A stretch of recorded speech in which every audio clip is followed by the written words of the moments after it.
menulis pertama itu tahun 84. Tadinya saya kan menulis dalam bahasa Indonesia ya. Ya dipelajari dhisik ejaane Jawa ora opo ono. Akhirnya saya belajar dari kesalahan. Diari Biru. Naskah pertama saya itu dalam basa Jawa. Isih ono dina esuk. Nah, itu cerbung pertama.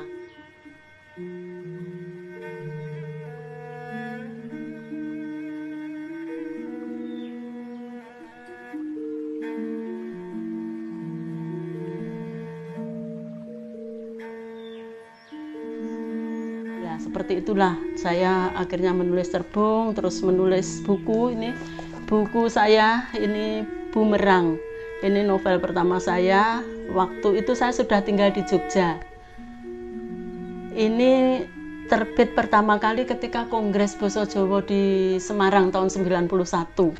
Nah, setelah nulis cerbung itu ya akhirnya juga tuman juga. Terus karya saya yang kedua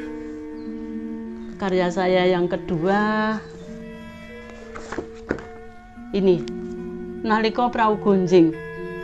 Nalika Prau Gonjing itu saya mengambil setting Bandungan karena kebetulan saya dan suami waktu itu kan jalan-jalan ke Bandungan. Wah, enak saya mengambil setting di sana. Nah, tanpa saya ngerti ketika berpuluh tahun kemudian saya ke Semarang itu kok orang tua-tua di sana itu masih ngomong ke buku ini. Ya ada rasa bangga juga lah. Udah setelah itu ya bersambung-sambung antara ini Lintang. Lintang itu saya tulis tahun 97 ya, menjelang saya absen karena persiapan punya anak. Nah, Lintang ini dicetak cukup banyak dan kalau melihat di internet itu banyak sekali juga yang untuk skripsi, untuk lain-lain bahkan diterjemahkan juga tanpa seizin. Tapi yang terakhir mereka mulai tertib, mulai izin juga. Ini Lintang. Lintang ini hampir bersamaan. Ini tiga itu hampir bersamaan, Mas. Nah, ini Kidung Zaman ya. Kidung Zaman ini kumpulan geguritan ini sudah kelihatannya dulu saya pernah melihat di internet itu online di perpustakaan bisa diakses secara online. Kalau yang ini ini Nalika Srengenge Durung Angslup. Ini sebetulnya banyak cerita-cerita mistik, mungkin mistik Jawa, termasuk ini dicetak dengan sponsor waktu itu dalam kongres di Malang, bahasa Jawa di Molong, dengan lumayan banyak ini cetaknya karena pakai sponsor, hampir 1000 gitu waktu itu. Terus lah ketika itu seandainya tidak banyak kesalahan ini masuk nominasi dalam Rancage. Tapi ya di samping menulis basa Jawa, saya masih selang-seling menulis cerita anak untuk cerita anak-anak tapi untuk majalah bahasa Indonesia di Semarang. Apa ya namanya, kok lupa ya saya. Itu saya di sana itu 5 tahunan menulis di sana, membantu hampir setiap penerbitan itu hampir ada cerita saya. Terus saya vakum cukup lama, terus menulis 3 buku ini juga hampir bersamaan. Ini Joget, Esai, terus ini yang Alun Samudra Rasa. Ini kumpulan cerita pendek. Nah, ini 3 itu hampir bersamaan. Terus Dilalae ini masuk. Ya, akhirnya saya bisa mendapatkan penghargaan untuk sastra Rancage yang Alun Samudra Rasa ini. Ini prosesnya juga tidak mudah, Mas, karena mungkin dari pengamat mungkin ya ada, mungkin bukanya ya tidak secara keseluruhan. Jadi sebetulnya itu kan Alun Samudra Rasa itu pergulatan rasa yang terdalam. Tadi bagaimana dia harus bergulat, bagaimana, ya seperti itulah.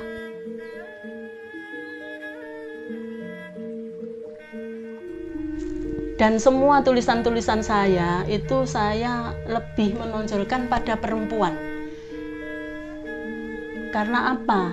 Perempuan itu harus, hampir semua tokoh saya itu kebanyakan perempuan. Ya ada saya yang laki-laki, tapi mayoritas perempuan. Jadi kalau menurut saya perempuan itu harus bisa mandiri. Karena hidup itu kan tidak pasti. Jadi kalau perempuan itu tidak mandiri dan tergantung pada laki-laki kan, ya bagaimana saya mensupport wanita itu harus mandiri. Jadi ibaratnya matahari dan rembulan. Mereka saling membutuhkan, bukan karena rembulan itu menerima sinar dari matahari, tapi berjalan beriring. Hubungan yang saling membutuhkan. Ketika sinar matahari itu redup, rembulan yang bersinar, begitupun baliknya. Jadi hubungan yang seperti itulah yang saya harapkan dari pembaca-pembaca saya. Tapi biasanya kebanyakan pembaca saya memang perempuan, ya banyak juga yang laki-laki. Nah, ada sebuah novel yang paling sangat digandrungi, itu ketika Kidung Sukma Larasing Jiwa itu sudah dibacakan juga berkali-kali, sudah dibacakan di radio ya berkali-kali.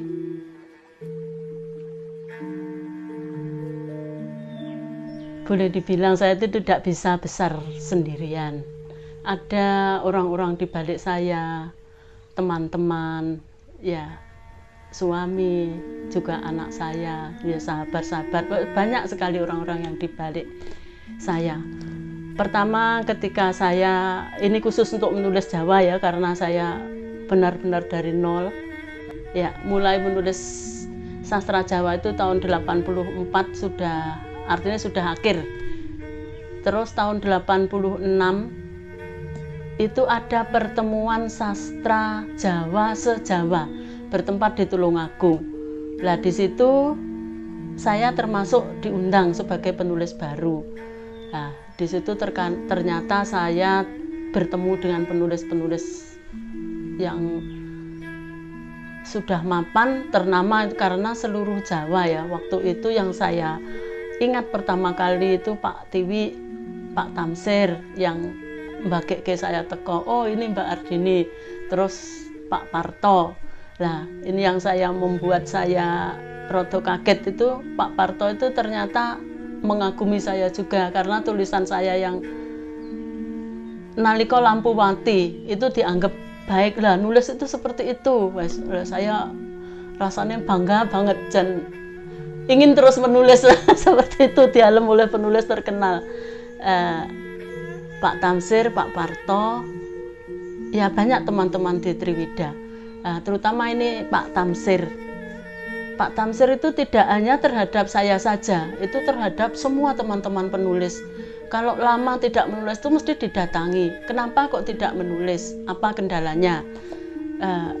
Kalau kendalanya itu misalnya tidak punya kertas, pasti diberi kertas. Teman-teman di Jogja pun juga seperti itu. Kalau ketemu mereka mesti diberi bekal untuk menulis. Karena apa ya Mas, saat itu menulis itu kan masih dalam manual, belum mesin ketik itu, jadi kertas itu utama, kertas dan perangko. Teman-teman di Jogja juga seperti itu, siapapun. Pak Tamsir itu boleh dibilang bapaknya sastra Jawa, dia mengasuh anak-anaknya dengan kasih, tidak pandang bulu, itu cewek atau cowok tidak ada bedanya. Nah, dari Pak Tamsir saya bisa menulis bahasa Indonesia. Oh ya, sebelumnya saya menulis bahasa Indonesia, terus itu ikut untuk proyek-proyek penulisan buku yang masuk sekolah itu loh Mas. Nah, ya dari situ paling enggak untuk modal menulis berikutnya. Hasilnya waktu itu lumayan. Terus setelah itu tahun 89 itu ada pertemuan di Surabaya, saya lupa pertemuan apa, tapi di situ bertemu dengan Aswendo di Hotel Hyatt apa ya, mungkin di Hotel Hyatt. terus rencana untuk penerbitan sebuah majalah di Jogja. Akhirnya saya pindah ke Jogja, bertemu dengan di Jogja bertemu dengan teman-teman Jogja termasuk Mas Bondan, termasuk itu ketika saya mencari ilustrator ketemu itu calon suami saya, Gatot. Nah, udah di Jogja mungkin saya banyak belajar. Nah, yang saya ingat ketika ada juga Pak Huri, Pak Huri waktu itu Pak Tamsir, Pak Parto, kamu tinggal di Jalan Suroto itu waktu itu tinggal di sana. Itu ada asramanya, jadi kantornya juga di sana. Tapi saya telah belajar banyak dari penulis sastra Jawa papan atas, Pak Tamsir, Pak Huri, Pak Parto. Terus sesekali ketemu dengan Mas Bondan Nusantoro itu juga. Terus ketika mencari ilustrator bertemu dengan Mas Banu. Jadi pertemuan dengan orang-orang itu otomatis juga membentuk wawasan saya, artinya menambah wawasan saya. Tahun itu Sanggar Sastra Yogyakarta. Sanggar Sastra Yogyakarta itu termasuk saya juga ikut untuk pertama kali. Lah itu ceritanya kan ada pertemuan pengarang penerbit itu Indonesia se-Jawa. Lah dari situ terbentuknya Sanggar Sastra Jawa Yogyakarta karena saya sudah masuk di Jogja, saya akhirnya masuk Sanggar Jawa Yogyakarta dan aktif di sana sampai pendirian majalah Pagagan yang pertama sampai hari ini. Nah, ini Pagagan.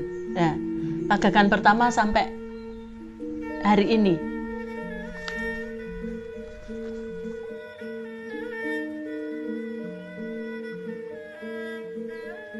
Banyak yang dibacakan di radio-radio, terus lalu untuk untuk skripsi, juga untuk tesis, juga untuk penelitian.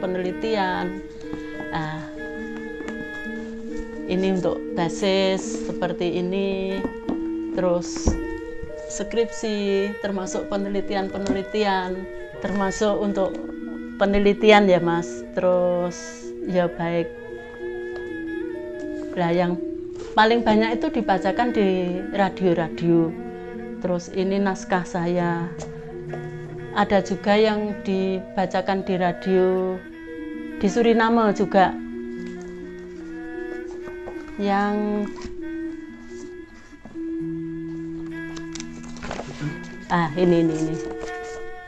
ini. Pralambang ini dibacakan di radio Suriname oleh Pak Sudarmo, kebetulan yang Rusman Sudarmo.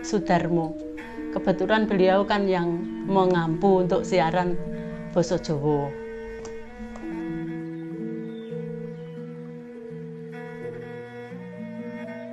Kalau mengajarkan itu sebetulnya saya setiap ada kesempatan, terutama di SSJY itu juga untuk anak-anak itu juga ikut Mas, bagaimana untuk berbagi. Saya itu senang ada regenerasi gitu loh.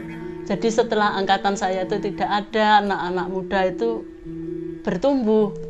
Sastra Jawa itu tetap hidup dan berkembang sepanjang masa. Inginnya seperti itu. Jadi sastra itu makanan buat jiwa. Jadi kalau jiwanya kenyang itu kan wis ora neko-neko. Walau raga lapar, kalau jiwanya kenyang tidak akan neko-neko. Itu menurut saya. Jadi sekarang saya di Poromarto juga ikut bersama teman-teman untuk penerbitan seperti itu. Seperti ini bagaimana pokoknya sastra itu bisa tumbuh di tempat manapun.